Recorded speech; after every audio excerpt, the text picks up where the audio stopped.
लोकशाहीचा बुलंद आवाज, रिपब्लिकन वार्ता, महाराष्ट्र. वाठारमध्ये लागली गॅरेजला भीषण आग. 2 दुकाने जळून झाली भस्मसात, लाखोंचे नुकसान. बातमी हातकणंगले वाठार येथून. हातकणंगले तालुक्यातील वाठार येथे सीता वाईन शेजारी असणाऱ्या गायकवाड बिल्डिंग समोरील बाबा टू व्हीलर गॅरेज व शेजारील राजू जेंट्स पार्लर या 2 दुकानांना भीषण आग लागून दोन्ही दुकाने पूर्णतः जळून खाक झाली. या आगीत सुमारे 2 लाख रुपयांचे नुकसान झाल्याची प्राथमिक माहिती मिळाली आहे. घटनास्थळावरून मिळालेल्या माहितीनुसार संबंधित दोन्ही दुकान गाळे हे सुरेश यशवंत गायकवाड यांच्या मालकीचे असून यापैकी एका गाळात विजय तुकाराम शिर्के राहणार वाठार हे बाबा गॅरेज नावाने टू व्हीलर दुरुस्तीचे काम करतात, तर शेजारील गाळा जेंट्स पार्लरसाठी भाड्याने देण्यात आला होता.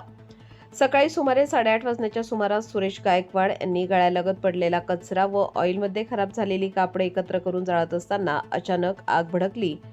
ऑइलच्या कापडामुळे आग वेगाने गॅरेजमध्ये शिरली व काही क्षणातच आगीने रौद्र रूप धारण केले.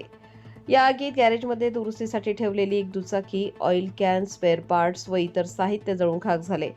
तसेच जेंट्स पार्लरमधील फर्निचर व इतर साहित्यही पूर्णतः जळाले असून फक्त पत्रे शिल्लक राहिली आहेत. घटनेची माहिती मिळताच जनसेवक पत्रकार प्रकाश कांबळे यांनी घटनास्थळी धाव घेऊन स्थानिकांच्या मदतीने आग विझवण्याचे प्रयत्न केले.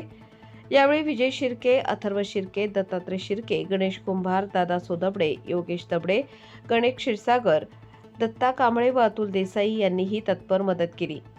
सुदैवाने या घटनेत कोणतीही जीवितहानी झाली नसली तरी मोठ्या प्रमाणात आर्थिक नुकसान झाले असून परिसरात हळहळ व्यक्त केली जात आहे.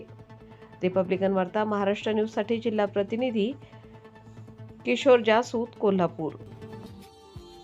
Subscribe now and press the bell icon. Never miss an update.